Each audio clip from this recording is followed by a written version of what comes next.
This is Six Tackles with Gus, with Matthew Thompson and Gus Gould.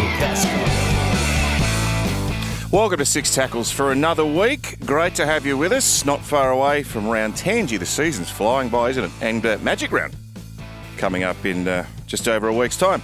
Plenty on today. David Fifita likely on the move. A number of clubs join the hunt for the Queensland Origin forward. So many injuries. Gee, some clubs have been whacked, haven't they? Lots of great Ask Gus questions and some fascinating games to have a look at for round 10. Welcome, Gus. Matthew Thompson, how you doing? Good, thanks. A bit of hay fever, actually. Have you? That sort of that time of... In May. Why would you get it in May? Well, the transition in seasons. It's fall, you know, so lots of pollen around. I thought hay fever was a spring thing. I don't know. The new blooming flowers. Just pops up from time to time. Right. I notice it's getting colder in the mornings. It is, isn't it? Little chilly. I've stopped wearing shorts. So my shorts are gone now until the sun comes back out. Yeah. Yep. Think about the all the footy players who are out there early morning. Well, you know what? When they get down there for their recovery session, have to jump in the beach. Oh. Well, this is the part of the year. Now, this is football season. Football season's an outdoor winter sport, and this is the part of the season where you find out who really wants it and who's really seasoned for it, because it's cold, it's wet, it's miserable. You get some terrible weather. You've got to be out there early in the morning. You're still there late at night, and they're playing in all sorts of conditions. It's Origins around the corner. It's a real testing part of the season. You've had a bit on, haven't you? Me? Bit going on. I'm always busy, Matthew.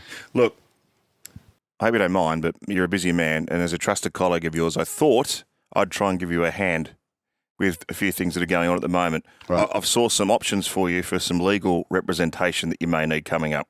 Have a listen to these. Jesus, these photocopiers. What the is that? I cleared tray 3. F3. What the is that? You are kidding me. I cleared that tray 3 times. Dennis Denudo, any interest?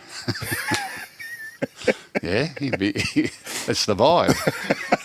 It's just the vibe. He'd be able to help. I'm here to represent Phil Gould. This bloke always very clever, I always thought. Can I get a double macchiato to go, please? Name? Why? For the coffee. Mate, I'm the only person in here. I may be the only person in the suburb. Oh, yeah, but other people might come in, so I still need a name. Custas no Volvilversanener. First name will be fine. Franz Film Billeboost. Is there a shorter version? No, mate. Danish. They don't shorten. Cleaver Green. He's a beauty. That was a brilliant show. Oh, it's the best Australian show ever. He was Richard outstanding. Roxburgh. Oh.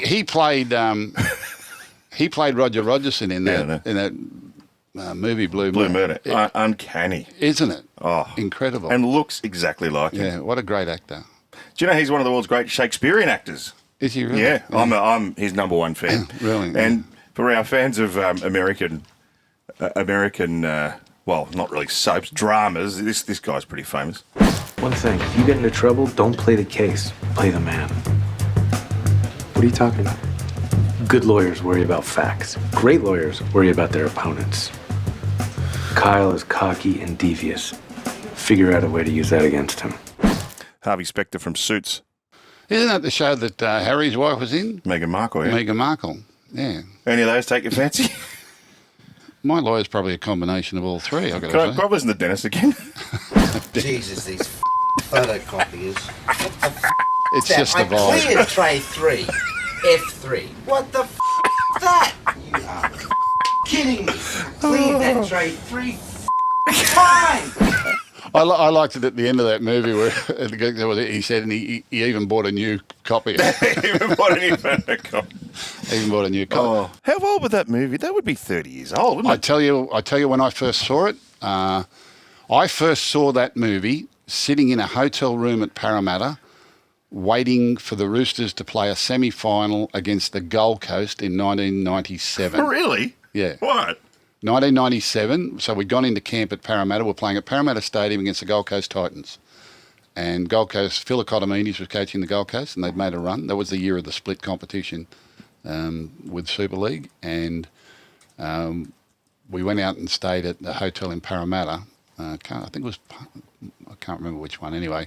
There's a Park Royal at there. Yeah, so I couldn't sleep in the afternoon, so I thought I'll put an in-house movie on, and The Castle was on. So I put The Castle on. I watched that movie before I went to that game. There you go. We're going to Bonnie Doon. What about the runway, the airport runway, straight out the back fence? Oh, so funny. It's a great... I told you I sat on a plane with him. Michael Caton. Michael Caton, yeah. They're outstanding. Great rugby league follower. I've got to say, the photocopying printing situation around here at the Channel 9 building is not too dissimilar to Dennis Tenuta. Every time I try and print something, I end up in the fetal position. You should see me at my office at home. Nothing ever works at home, does it? Me and the photocopier are mortal memories. Mortal memories. And I got to do things and scan it. I got no idea what I'm doing. And every time I stuff it up, I go and buy a new one, thinking it'll be easier. It's easier than getting your ink cartridges replaced. Just go and buy a new printer. Because you've got to match up the code. Oh, yeah. For the ink cartridge with... The new one I got a bottle. I've actually got to pour the ink in, but it lasts a lot longer. I don't know. I don't know much about that. Me and technology just don't get on. There we are. So if you send Dennis Tenuta into the NRL, there'll be no drama. Round 9. Who impressed you? A lot of teams impressed me, actually. There were some big score lines and there were some very close games, wasn't there? Comebacks. Yeah, some really close games. I didn't expect... I tipped the Roosters to beat Broncos. I didn't expect that scoreline, although the Broncos ran into some injury problems, but the Roosters were very impressive, and they still had a lot of players out. It's a hell of a roster, isn't it? I'm starting to warm to them as maybe the real deal this year. Maybe the back half of the season they really come good, and with their depth of talent, we're looking at a lot of other teams now that are starting to lose players, and form goes out the window with it. The Roosters have got such a strong roster and so much depth. They'd be the ones you'd sort of be investing in at the moment. Because nothing went right for Brisbane during the game, though, did it? No, but it's the second time this year Roosters have beaten them. Yep. They beat them over in Vegas. I had a feeling the Roosters would beat them. I think the Broncos have got some work to do on their game and their mentality of the game, just to make sure they're qualifying for finals and giving themselves another chance at a grand final appearance. Panthers, again, good, but ran into fairly meagre opposition. What about the form reversal of Canberra?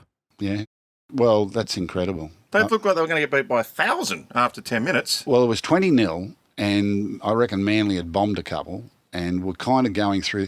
Manly were sort of in that phase where thinking, well, we can score whenever we like, and got a little bit flippant with it. And I think Tommy dropped one, Stone Cold dropped one, and then someone else dropped one. And then Canberra got that intercept just before half-time. And I'm sitting on the lounge and I said, you know what? I've seen this before. And the second half, running towards the south at Brookvale Oval, the Raiders just stormed home over the top of them. And Manly could not get out of that malaise. They could not get out of that laconic position they got themselves into. It's hard to win a game once, let alone twice. If you have to win it twice, you're generally in trouble, and the Raiders' momentum was just too good for them. Dolphins-Cowboys was an extraordinary game of football, but they just keep finding a way, the Dolphins. Very, very good. The Knights continued their good form, and Bulldog had a win, which was pleasing. Bulldogs are going good, Gus. How long is it? I wonder how long it's been since the Dogs have spent consecutive weeks in the 8, or 3 weeks in the 8 in a row. Been a while. Yeah. Happy with the way things are tracking? I'm extremely happy with a lot of what's happening at the club. What are you happiest about? We've come a long way. I'm really happy that we have the right people in the right jobs doing the right job. I'm really happy with our Pathways program and how that's going. There are a lot of good systems around the league, but I don't think there are any that are better. And even from an NRL perspective, our coaching, high performance and medical is first class. It really is. There are other great systems around, but I will say none better. Now it's our job over the next few years to develop talent and bring talent through and go from there and hopefully set the club up for sustained future long term. We're not out of the woods yet by any stretch. We're still nowhere near where we need to be, but extremely happy with the culture and the environment in our club. It's a real joy to go to work every day, and the group of players that we have at the moment are a great example for the younger players coming through. That was important. If you're going to be a development club and bring people through Pathways programs, you need living, breathing examples of professionalism in your top grade, and we have that now. So I'm not surprised that they're holding their own on the field. Obviously, we're all subject to injuries and depth of talent and those sorts of things, but we're in a far better position now than we were a couple of years ago. But job's only half done. We're only halfway through where we're going. So you obviously brought a lot of players into the club. I'm wondering if any of them are better than you expected. No, not really. It was a bit of a task because a couple of years ago in sort of 20 and 21, Bulldogs ran last. They won 3 games in each year. It was probably the worst period in the club's history, and they hadn't played in the final since 2016. So it was a fairly extensive job, but we actually turned the roster over in 2 years. All coach, all high performance, and the playing roster was turned over in 2 years. Now, I don't think anyone would dare to attempt that or be able to do that in today's environment, but that was what I wanted to do, and we did it to get us now to a starting point. And what it is now is a starting point to build our club into the future. So I'm extremely happy with how that's gone. There was a fair bit of pain involved with that. And there were some really dark moments last year. But, the club's now going through only half the injury situation that we faced last year. We were vulnerable last year, and then we had a terrible injury run, just made it worse and worse. And it was awful going on. It's a terrible place to be in a losing football club for people, and that's, that was my responsibility during that period to keep everything together, because it was my decision that we go through that. It's hard to walk into a club and to a board of directors, where your club's run last 2 years in a row and said, we've got to go backwards to go forward. There's not too much going backwards from running last in the comp. So, but we managed to find a way. I don't like talking about the Bulldogs publicly much. No, I know you don't. I just thought it was worthwhile asking. And the thing, from a commentator outsider's point of view, there's a real character about the way the team is playing, which I'm sure I know the fans are hopeful you can continue on and maybe challenge for a final spot this year. Well, what they're doing is they're competing every week. Yeah. If you saw the way they train during the off-season and the way they're preparing each and every week, as I said, coaching, high performance and medical-wise, our board of directors now is extremely strong and they've done a wonderful job. Management in the club, the whole club is a completely different environment to what it was when I first arrived, and remembering too that was at the back end of COVID, so there had been a lot of difficulties for all clubs. But it's in a really good place at the moment, really happy with it, and corporately they're doing very, very well. Commercially they're doing well. Everything improves when there's a little bit of light at the end of the tunnel, and the players that we've brought in have been doing an outstanding job. I'm not surprised by any of them the role that they're doing. They're all brought with a specific purpose in mind, with a specific character and personality about them. And I'm, as I say, to these players that we've brought in, as it was a number of years ago when we did similar things, I'm indebted to those sorts of people for the rest of their careers and the rest of their life. It's just the players took a gamble with their careers to come to the Bulldogs at this time, and that's something I'll never forget. Yeah, very nice. Very good. Things looking up for Canterbury this year. No.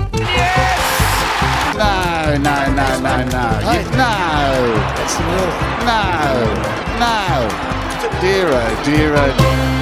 No one knows better than you that some players are just unlucky to never get a taste of Origin football. There's been some great players that have deserved to and never have. The way Dylan Edwards is playing, he's getting better every week. My question to you is, Gus, is Dylan Edwards a genuine option on the wing for New South Wales? No. Let me preface that by saying he could do it. He could do the job. He made his debut in first grade on the wing. Played test football on the wing. Played test football on the wing, probably just to get him in the team. But I think that would be grossly unfair on Dylan Edwards for his first venture into Origin. If they decide that he needs to be in the Origin side, then he needs to be the fullback. Then that would be fair. Then, as he makes himself accustomed to Origin football, and if there was a need to move him, he could certainly play on the wing. He'd be a great number 14. He can play anywhere. When he first came to us he came from Dorrigo, I believe. Dorrigo? Yep. Yeah. When he first came down as a 5'8". I mean, he could play half or 5'8". He could play hooker, play dummy half. He could play anywhere, Dylan. So when I'm saying no, I'm not saying he couldn't do it. He could. What I'm saying is to be unfair to do it. Now, he wouldn't want me to say that because he just like a blue jersey, wouldn't care what number was on his back. He'd do the job. He would do the job on the wing, no risk, but I think it's unfair. I think if he's going to be judged as a fullback and go from there. Obviously, there are some very good ones around. And it'll be interesting to see. I said on 100% footy the other night, I think people might be shocked by the selection of this Origin side. I think it's a fresh set of eyes over this. I think they've lost a couple of years in a row, and I don't think Michael Maguire has any loyalty to any particular combination. I know he's spoken to and interviewed a lot of people. He's been doing the rounds. I think this could be, I think the first team could quite shock everybody. Okay, just with, I mean, Edwards is, we know he's got that amazing endurance. He's all over the field, but he's the greatest trainer I've ever seen. In any era, in any club, he's the greatest trainer I've ever seen. He's unbeatable. Well, he looks unbeatable. Yeah, he's unbeatable. Anything to do with endurance and repeat efforts, he's unbeatable. Origin's repeated efforts, isn't it? That's what it's all about. Oh, he's perfect for Origin. He's absolutely perfect for Origin. But if they're going to pick him at fullback, so you can see the best of him. I just think it'd be unfair to pick him out of position on the wing. I don't think that would be fair to him. Could he handle it? Of course he could. But I think it's unfair. I'm just thinking of Queensland to be terrified of a team with Tedesco, Turbo and Edwards in it. I don't think Queensland get too terrified about anything, mate. Very true. Without Adam Reynolds, Brisbane won't make the top 4. Curtains for Brisbane. Well, they're struggling a little bit at the moment. Not curtains. You make the 4, you can't win it. Oh, well, that might be tested this year. It's going to happen eventually. Someone from outside the 4 is going to win it. Eventually. So 3 months for Reynolds. So that gets him back. So brings him right back for the finals. No, they've got too much talent in their side. They could hop on one leg and get to the 8, I'm sure. But they won't want too many other injuries. They've started to get a few. No, they've just got too much talent.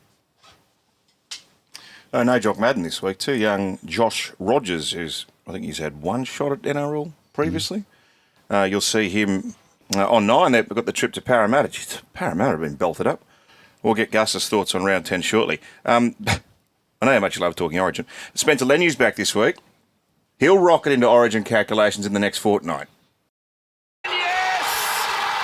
He could well do. It goes against my selection policy in that everyone I pick, even on the bench, I want to be an 80-minute player. And he's never been used in that. He's always been used as impact off the bench. If you're looking for someone impact off the bench, then there's none better than Spencer Leniu.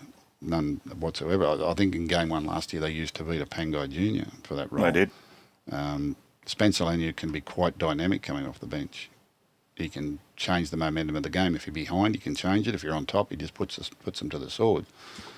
But if someone went down in the first minute and said, Spencer, you've got to go 79 minutes, mate, that would be different. And he wouldn't have a lot of football under his belt either. But he's an impact player. He'll graduate over time. I think the intention is to train him up and get him to being a 50, 60-minute contributor. And that's pretty much where you want your middle forwards, your better middle forwards these days. You've got the exceptions. Your Payne Haas's and Regan Campbell-Gillows, Junior Paulos and those sort of blokes. They could go 80 if they have to. They choose not to do that with them, obviously. You don't want to do that every week, but they can if they have to. Well, if Haas and Yeo are in a starting pack, they're 80-minute players. If Jake Trbojevic is there, he's an 80-minute player. Yeah. Sire Yeo can go for 3 days. Well, yes. So even without sleep. The point that'd be a tough ask. But I suppose the point I'm making there is that you could use an impact player if you have all those 80-minute men. It could well be a thought process, yeah, absolutely. It could well be a thought process. New South Wales aren't flush for middles this year. No. They're not. I mean, the Parramatta boys aren't going that great. The team's not going that great. The Safitis probably going a little bit better than they were, but anyway. So who are our leading Sydney teams at the moment? Penrith. Rooster. There you go. They're probably the 2 main teams. Manly, but they spilled their lollies the other day, didn't they? Lola Kawata, you'd give him a jumper. I think so. So yeah, look, I think everyone's going to be shocked. That's just my You feeling. keep saying this, so you know something. I don't know something. You do. I don't. What do you know? I know. I know nothing. I think you'll be shocked. That's Well, who's he going to pick that's going to shock everyone? That's it. It'll be a shock when it comes. It's always a shock. Yeah. Trust me. He loves Cameron McInnes. I know that. Shocked me. I mean, this is a thanks skip question, but the Warriors Sharks are going good. Not Big Tommy Hazelden. Hey? Never know your luck in a big city. You're not going to get a start, is he? Never know your luck in a big city. They got enough try scorers. He's going good, your man, Tommy. Right. Tommy from Goulburn. Tommy, Yeah. he's my new Keith Galloway. Oh, well, just without the hair. Yeah, big Tommy. How long's he been bald for? I mean, he's been mates with his son for quite a while. Yeah. How old was he when he was coming to your house? He was losing it pretty young. Was he? Yeah. I think he could grow some if he wanted to. Oh, what, like Matt Lodge? I think he chooses that. He's a big boy. He's a monster of a boy. Moves good, though. Yeah, he does, yeah. Good try on the weekend. Stormed onto the ball. Big Tommy, he's got a cult following down there. He's my new Keith Galloway. Yes. Keith Galloway, what a champion. I get goosebumps every time I think about He him. listens to this podcast, because he knows how much you love him. Yeah. The Warriors dearly miss Luke Metcalf. They do, and they're also missing Sean Johnson. Sean's not training at the moment and hasn't for some time. He's got an injury that they've got to monitor and get him through. He gets through to a little bit of a captain's run and a bit of game day. So they're not getting the reps into him. And if your halfback's not there at training all week, but he's there on the weekends, it's good to have him there, but they're sort of not getting. And they're a touch off the pace compared to they were last year, aren't they? They've had some other injuries, but. It's quite a concern for them at the moment. And now that they've lost a few and sort of got back in the ruck, if they were going to take time to rest Johnson, they probably should have done it early in the year and get him 100% right. Now it's hard to rest him when you're not winning to get it right. But I still think they're a top 8 side. I think that they'll find a way to win the games. You win 2 or 3 games in this competition in a row, you leapfrog a lot of teams. And the Warriors will do that at some stage. 3 wins for the year. They're only points. And remembering too that during Origin they're not disrupted like other sides. So 1 competition point since round 4 they've had. Yeah. With the Achilles, they're funny injuries, aren't they? Like annoying. Can it improve with rest? Because they're pretty. Well, they're tenuous injuries, aren't they? Yeah, they're the sort of injury they're reluctant to. Or my understanding, and I keep saying I haven't got a medical degree, but you pick up things over the years. They're the sort of ones that they don't, depending where it is and where the pain's coming from, where the situation is they're ones they don't like to inject because that actually makes it weaker. And if you've got a tendonitis, if you've got tendons, if you get pain in tendons, and particularly your big ones like your Achilles and your patella tendon is another one that footballers have trouble with. If you get tendon issues and you get pain, it's a warning. You need to back off because it means you are susceptible to that type of injury. I learned a lot about this talking to the boy at the Roosters, Connor Watson, when we were doing medicals on him. And he was coming off a patella tendon injury.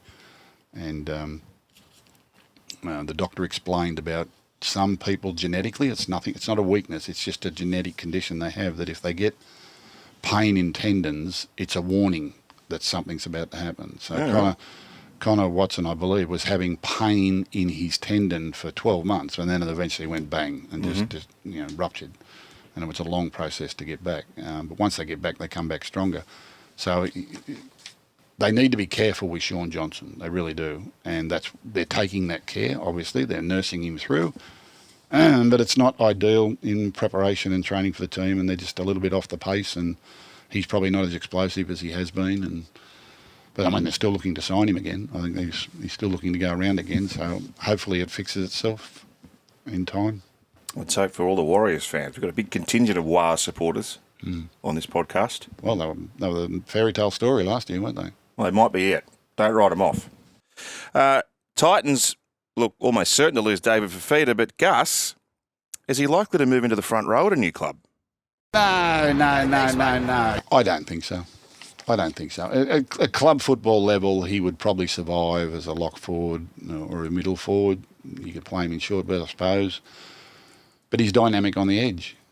The clubs most likely at the moment, Panthers, Rooster and Dragon, are all looking at him, and it's kind of funny. I don't know what the Roosters are thinking there. They've got so much depth in all those positions. They've got so many young players coming through. I'm not sure.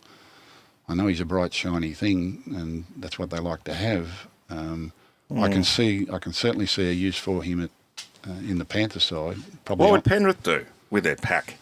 I think a bloke like Fifita would be the ultimate replacement for a bloke like Kickow, who they lost a couple of years ago. I think probably on that left edge.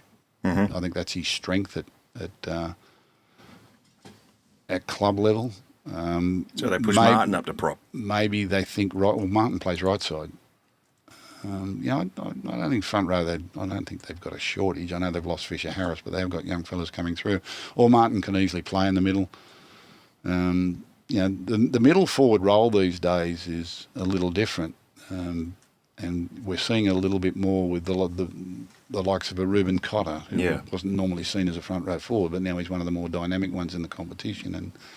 And even Bulldogs this year, like we're obviously short on what you would call natural front rowers, but through great coaching and the way they've been used, are able to accommodate and make way. There's always a place for a great front rower, but it's a position that sometimes you can cover for periods of time. It wears on you after a time if you don't have 3 or 4 of those big boppers that can do it. But there are more than one way to play the game.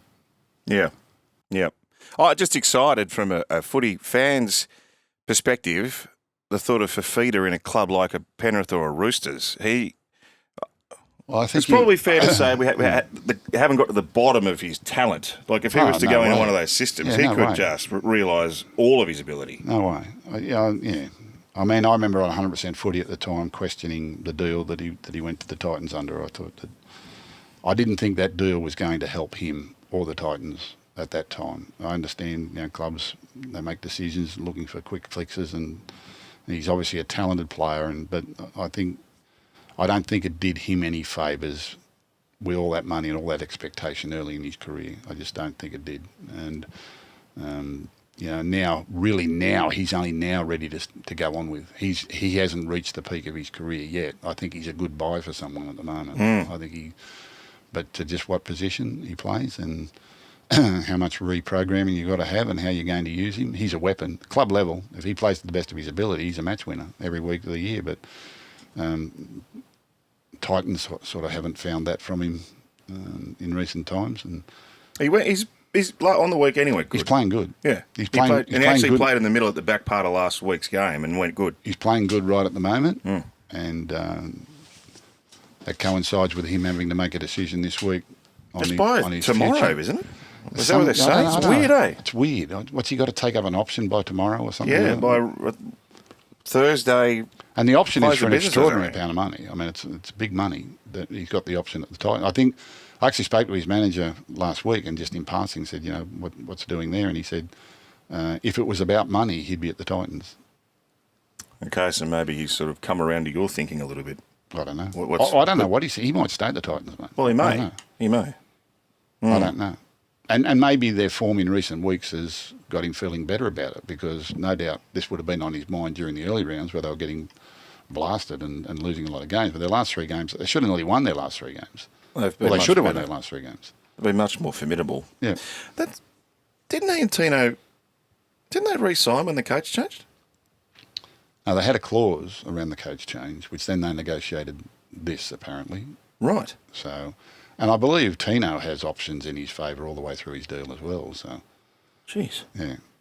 All power to the players. Well, I can never understand why clubs give players options in contracts. I just don't understand that. You either sign for us or you don't. Well, don't you need certainty with salary cap and stuff? Well, particularly when you're talking a marquee player like Fifita. Well, let's say I sign you up for a contract, right? And I sign you up for 300,000, 350,000, 400,000, and I'll give you an option in your favour for 500,000 in the 4th year. I'll be taking that, thanks. But the only reason you'll be taking that option up in the 4th year is if you're not worth the money. If you're worth more than that, you're not taking up that option. So there is only downside for the club to give an option in favour of a player. I can see no upside at all in giving a player an option on his contract. Yeah. I can see incentive for the club to have an option on his contract. So if on the very rare occasions where I would have an option for a player, it might be as an incentive that, gee whiz, if I go good and they take me up, that's the money I can earn. Yeah, okay. You know? Yeah. I very, very rarely have options in contracts. But to give a player an option, I just don't understand that. And I'm just sort of... Some of them have, if you've asked a fella to move country, if he's had to come out from the UK or he's come over from New Zealand or he's come from Queensland, some of them want the option on compassionate grounds, whatever. But that's just an agreement between whatever. But and some have it in, we've got some going around the league where there are handshake deals between clubs and that, if you re-sign that player, then my pathway's blocked. I need to go somewhere else if they're a specialist position, like a fullback or a halfback or that sort of thing. There are all sorts of things that managers are trying to work into deals that I try to avoid. I don't want them. You commit to us, you commit. That's as simple as that. Well, I can only imagine it's because the Titans have been so desperate to land a couple of big names. Well, given them what they want. Maybe at the time, and I don't know what or how the contract was structured, but maybe at the time the Titans were forced into that to get him to stay then. I reckon that might have been it, yeah. Maybe he had an out clause at that time with the change in coaching and said, I'm leaving, but if I stay, these are the deals. And sometimes you're forced into that, and if they lose him, I think it's going to be a real pity because they've spent a lot of money on him in his time there. They took a big gamble to do it. And it'll be really disappointing for them if they don't see the best of him, and they lose him. Well, I'd imagine and particularly lose him to the two top. That's Panthers and Roosters can suddenly go and buy this team from a team like the Titans. We've sort of talked a little bit about this in recent weeks. This is 100%. This is the salary cap supposed to equalise talent. That was the overarching. Aim of it, but two of the leading clubs can go and buy a marquee player for a team that's last. Yeah. Now, in fairness to Panthers, their argument is, well, look at what we've lost. No doubt. Coruscant, Kickhouse, Crichtons, Burtons, and all that. We're about to lose Jalou White. So, the program has to build from within and keep bringing younger fellas in. But it gets to a point where we've got a lot of money to spend, and maybe this marquee fella can make the difference to us. A lot of the Roosters, people talk about Roosters buying marquee players, but a lot of the players came to them as teenagers, which gave them value in the salary cap so that when they wanted a Cooper Cronk or they wanted a Sonny Bill Williams or they wanted a James Tedesco, they could go out and blow everyone out of the water and do it. And now they've got Suoli'i, they've got Manu, they've got players leaving. Jared Weir-Hargreaves is retiring, Luke Keary is retiring. Well, Keary is the obvious one in the last couple of weeks. Angus Crichton was on the way out. Now it looks like they might keep him. He's back playing really well. So, it's the market is the strangest I've ever seen it in all my time. And it is, isn't it? And that's been exacerbated by the 17th team coming in the Dolphins and the fact that the game has announced we could be an 18th team or a 20th team in the next 4 or 5 years. So all power was with the managers and the players. So, I can understand how probably the Titans were backed into doing that, but it seems very disruptive and very strange that, anyway, by this Thursday he's going to tell them whether he's staying or going. And he's got a couple of really high-profile options to go forward. Now, there's the Dragons, who are, they're having a better season this year, but have been down the bottom for a couple of years. I mean, they're in for him, but they're battling with Panthers and Roosters. Well, the Rooster doesn't often lose, Gus, does it? Not many come back from the Rooster. Apparently David Fifita's partner's family live at Glenmore Park. Apparently David Fifita's partner's family live at Glenmore Park. She's a player. She's an NRLW player. Yeah. Penrith don't have an NRLW team. No. Yeah. I think the best fit is probably Panther for him. I think that's what I think. But the Roosters obviously have a plan. And the Dragons would love to land somebody. But there's nothing in the system that helps the Dragons in that position. It's very, very, very hard when. Well, they'd have to come in well over what the other two clubs are going to offer him financially, aren't they? which eats up your salary cap. And That's right. if he's injured, it's a big hole in your salary cap. But then if it's about money, he might stay at the Gold Coast. The system's not perfect, Matthew. No. I've said this a number of Nothing's times. perfect, Gus. Nothing's perfect. Hey, what about Origin? Time to talk Origin. You ready? No, we're not talking Origin. Women's Origin. It's next week. Oh, okay. Right. Drama. What's happened? Knights Premiership winning halfback Jesse Southwell is among a number of players dropped from the New South Wales team for Game 1 of the Origin Series in Brisbane next Thursday. How? Southwell, who made an Origin debut last year, was part of the New South Wales team that fell short of retaining the Shield in the two-game series before she helped lead Newcastle to victory in the NRLW Premiership last year. Sky Blues coach Kylie Hilda has instead opted for a more experienced halfback with Eels number 7 Rachel Pearson, named alongside Corbin Baxter. Now, Corbin, obviously one of the more recognisable faces in women's rugby league. She's returning to the Origin arena for the first time since giving birth early last year, and she has played number 6 a handful of times, including for New South Wales, but she is regularly a fullback, as we know, for her club team, the Roosters. And in addition to Jessie being left out, Hannah Southwell's been left out as well. Well, the depth of talent in the women's game is increasing all the time, and I'm learning more and more about it now because the Bulldogs, we have an NRLW licence for next year. Yes. We've run a pathways program coming through, and it's strange because we run pathways programs for the 17s and 19s in the women's, Lisa Fiola and Tasha Gale Cup, but they all go off to play with other clubs in NRLW or Harvey Norman competitions. They're different competitions. Harvey Norman's an open age competition. We'll have a team in the competition this year. We actually played in the grand final last year. But then they go off to play with other teams for NRLW. So right between now and mid next year, the Bulldogs need to put together a top 24 women's program for the NRLW competition. Is that your job? I've got people who do that, Matt. I don't do anything. I've got people who do everything. Really? Yeah. Handmaidens. Yeah. Here's the Blues team. Emma Tonegado, fullback, Jamie Chapman, Tiana Penatani, the gun centres, Surgis and Kelly, Baxter and Pearson, like I've said, Millie Elliott, Millie Boyle, Olivia Higgins, Caitlin Johnston, then Yasmin Clydesdale, Kezi Apps, Keely Davis playing lock, then Taylor Fuimono, Olivia Kernick, Grace Kemp, Sarah Tongatuki, Jakaya Whitfield, Kira Dibb. Where's Simona Taufa? She injured? Don't know. Sign of the times. I'm going to leave her out. No. You're not leaving her out. She must be hurt. I'm going to investigate. Told you there'd be shocks. You're going to just pick this one too. I've told you there'd be shocks. Women's Origin, baby. Live and free. I don't think they've named the Queensland team yet. They named the squad, but it is as you'd expect. And we spoke to Ali Brigginshaw last week. It's a team jam packed with talent. Live and free on 9 from Suncorp Stadium next Thursday. You can see it on 9 now as well. And if you want to get a ticket, you should go to nrl.com/tickets. First of 3 games. Looking forward to it. Absolutely. Heaps of AskGus questions. Johnny wants to know, is it possible to make long-term changes in attitude mid-season, or does it require a whole pre-season to get the attitude right? The Cowboys, as one example of a team that can't seem to turn around their attitude and effort areas mid-season. Attitude and attitude control is an ongoing process. It never ends. It never, ever ends. And you get better at it the further you go. I'm not quite sure if the question is making a statement or it's actually asking a question. He's sort of given his opinion on it, Johnny. I don't think the Cowboys have an attitude problem.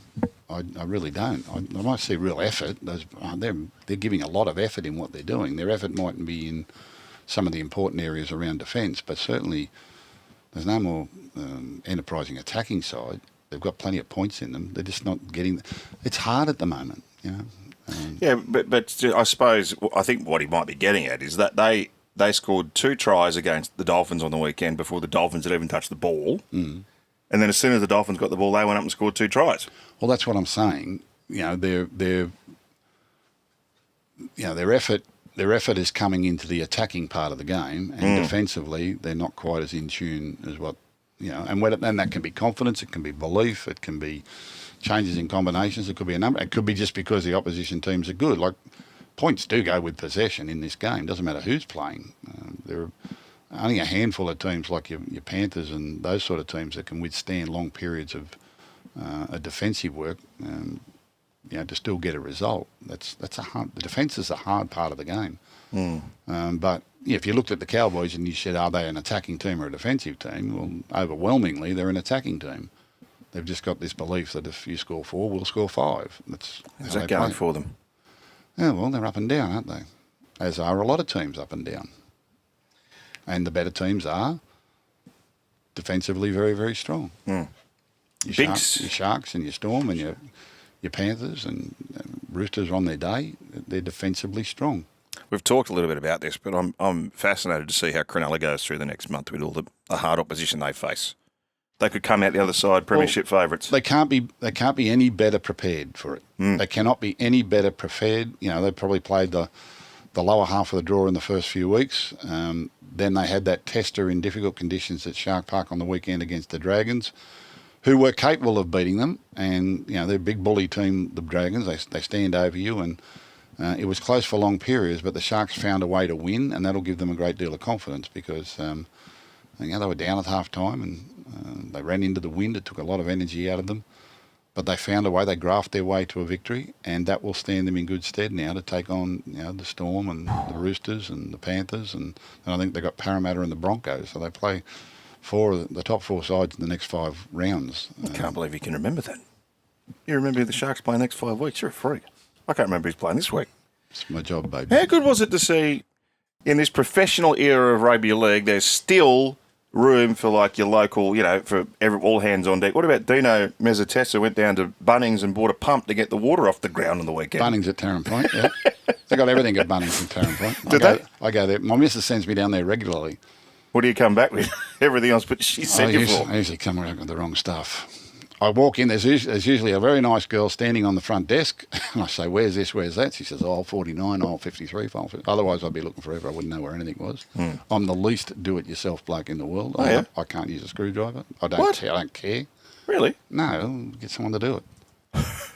Be nice. I used to love mowing my lawn. I love mowing the lawn. And doing the edges. That was one chore I used to like. Once a week I'd do the yard, and sweep off all the leaves and hose everything down, and I like gurning in the past. I was just going to ask you that. You like the high pressure washer? I like the high pressure washer. Yeah, I like all that.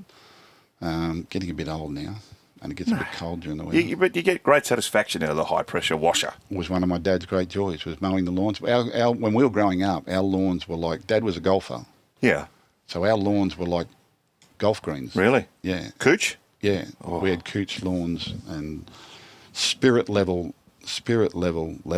and the dad was all stunner, and he beautiful cooch grass, and he had hard to look after the cooch. He had the professional. I think he stole them from some golf club. I'd say someone lent him the mowers, and he never gave them back. Oh, yeah. Ever thought about getting a little putting green put into your place? We had a putting green at home. Did you? Yeah. There's those synthetic ones now. Yeah, that's what I mean. Have you thought about getting one of them? I've got a lawn area at home, and I wanted to make it artificial with putting greens and holes. Yeah. And my missus overruled. She doesn't have to say much. She just gives you that look. You go, she mustn't need to work on a putting. I'm not going back there again. Very good. I want to get one of those driving nets at home or one of those simulators. Mate, you got a theatre room. Why wouldn't you have one? It's exactly what you need. Can't play golf in the theatre. No, but you could just pull the screen down or the net, and we'd get your track man. That's where I sit and watch you on Friday night football. With Campbell Graham out for a minimum 18 rounds, with Souths able to add a player to their top 30 this season to cover for him, asks Brian. Yeah, so Souths are in a bit of a hole at the moment. Last week they were actually contacting clubs around potential loan systems because they didn't have, or were scared that they wouldn't even have 17 fit players for this weekend's round. So I know that there were some discussions around. I think they've managed to put a team on the field this week. And we were in a similar position last year with the Bulldogs. And during COVID, teams were like that. I think there should be loan systems, and I think you should be able to give players out. There's plenty of young players you'd like to see playing NRL for their advancement, even if they can't get a run with you. I'm sure plenty of clubs would have been in a position to lend them players. I'm not sure whether they need to go that far. Yes, is Latrell back this week? I think he's playing. They've got Gamut Shibasaki. Yeah, came down from the Queensland Cup. Yeah, let's hope that they get out of this because it's a tough period. We've all been through it, and South Sydney are having their turn at the moment. Archie wants to know if touch, tag, and rugby league nines could be utilised more to grow the game. Well, it is. It is. The recreational forms of the game are very important. They're very important for recreational sport. They're very important for people who love rugby league, who don't want the tackle variety. There's a brand of our sport for everyone. We have wheelchair rugby league. We have mixed rugby league. We have the tag. I love the OzTag. I think the OzTag is very good. I thought the game should have bought OzTag many years ago and put its brand on it and made it part of the process. I think OzTag could be an Olympic sport. I think it would be the way to sell the game around the world because anyone, anywhere can play OzTag. Didn't Bill Harrigan invent that? No. A bloke called Perry Haddock and a bloke called Greg Mullane. I played with Greg back in the 80s at Canterbury. Bill Harrigan works for them. I think Bill Harrigan's the CEO now of OzTag. Right. Massive sport, huge participation. Massive sport. And it grew with no advertising, no sponsorship, no marketing, no anything. It's just been word of mouth over the years. And all my kids have played it and we've been to...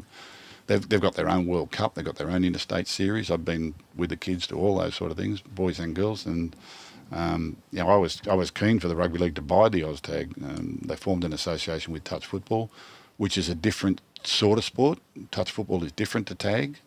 There is a distinct difference between them. And I think it's the growth game for the women's rugby league. I think that's more and more girls now being transitioned out of these recreational forms of the game because not all the girls play the tackle form of the game. That's right. Up until a certain age, and they can't cope with it up until a certain age. And same with some boys. The famous examples, I think, were Sean Johnson and Benji Marshall were brilliant touch football players as kids and transitioned into the tackle game. I would love to have our brand on the OzTag brand, and I think it could be used. And I think potentially as a game, it's the brand that could sell the game worldwide. If you wanted to go into Asia, and my old friend deep friend who passed away years ago, Paul Broughton, always thought that tag football was the way into the Asian market, into absolutely bringing them into the code in a way that they could easily understand, easily adapt, and easily compete is the important part. But I think OzTag is the way to sell the game to the world everywhere.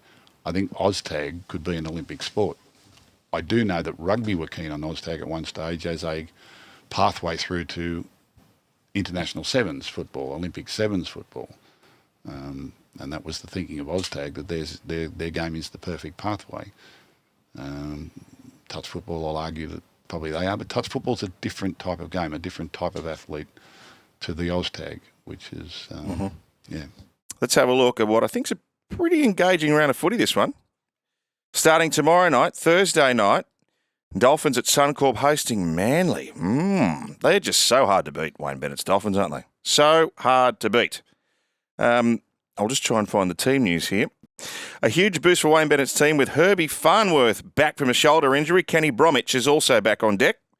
And Tessinu is out with an ankle injury. Ben Trebojevic comes back for Manly. Ethan Bullimore to the bench. Nathan Brown drops out because of a hip flexor injury. Now, the big loss for them, no Lachlan Croker.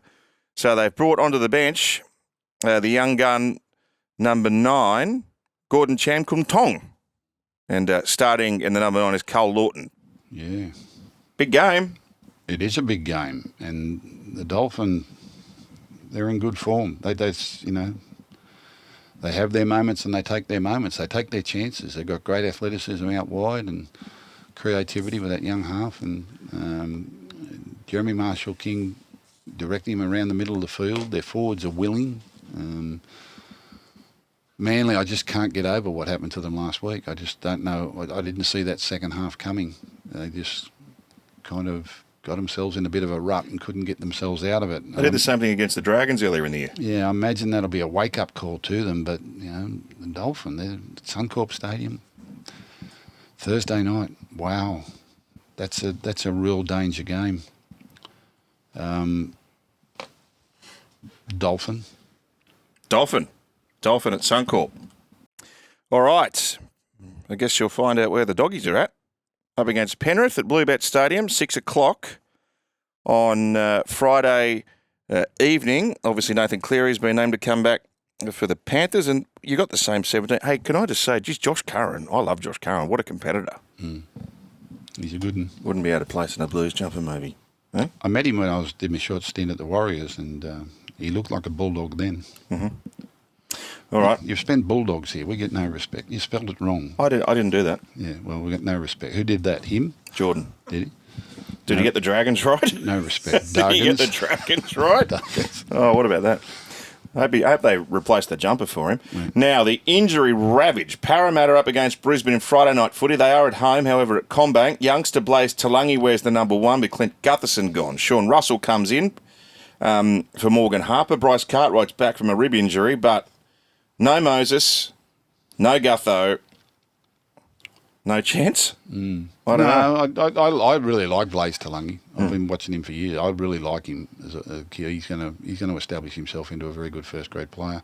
But they've lost their rudder and they've lost their energiser. I mean, Clint Gutherson is their energiser. Anything good that's been happening for Parramatta, Clint Gutherson is around it.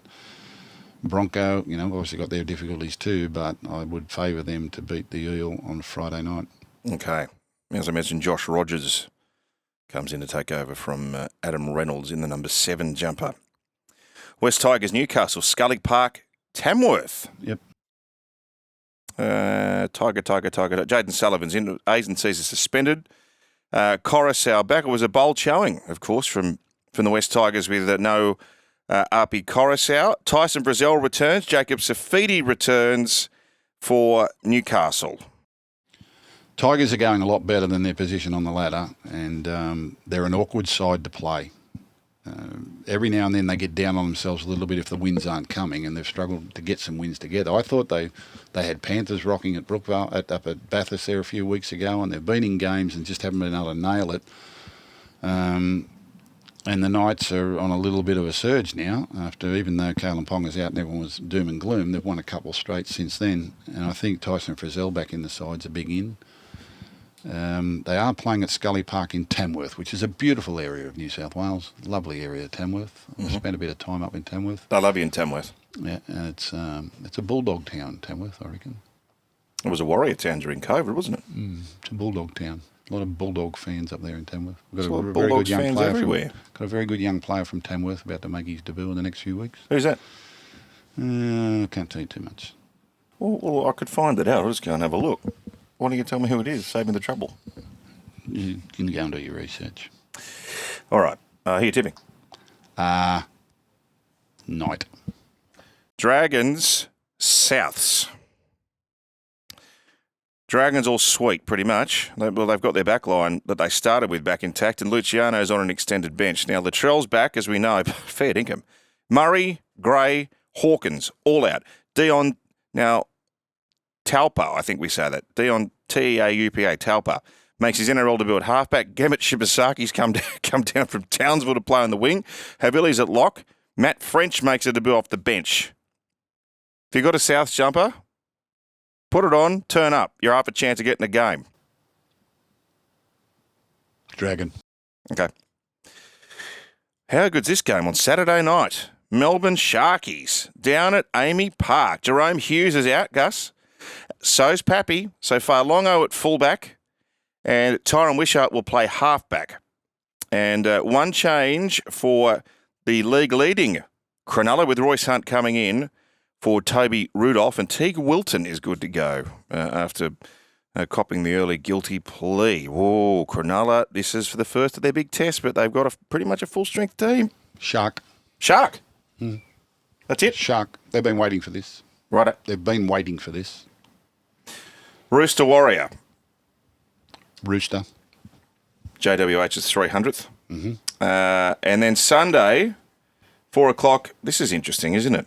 Seabus Super Stadium once again. Gee, Brimson was good last week. Yes. He was zipping all over the place. Chad Townsend comes back in. Missed last week. But they did lose. They lost Boyd early in the game and Randall went to 5'8", and that's the way they're going to line up again. Yeah, I'm going to go with Titan to beat Cowboys. I think they've been deserving of a bit better the last few weeks. They haven't got the wins, but they've been in the fight, and Cowboys are leaking a few points. They've got them at home. It's a game they have to win. They just, whatever it takes, they've just got to get it done. I think Desi will get them up. So let me see, what did I say there? I said Dolphin to beat Sea Eagle. Did I say that? Yeah. Bronco to beat Eel. Knight to beat Tiger. Dragon to beat Rabbit.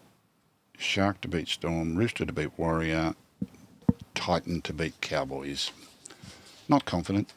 Tough round. It is a tough round. Thursday night footy, live and free here from Suncorp. Friday night footy, live and free from Combank. Sunday footy, live and free from 3 o'clock. Titans versus Cowboys. See you over the weekend. See you, Matthew. That's Six Tackles with Gus for another week. See you next week. This year, NRL on 9 is your one-stop shop for all footy. That's right, Freddie. Not about the highlights. Action. 7 days a week. Billy and Gus podcast, get that on your drive on the way home. Immortal Behaviour. Grab a seat on the couch for that. And, of course, my favourite, Freddie in the Own. The best footy brains, the biggest games. Don't trust the algorithm. Subscribe to NRL on 9 and get all your entertainment there.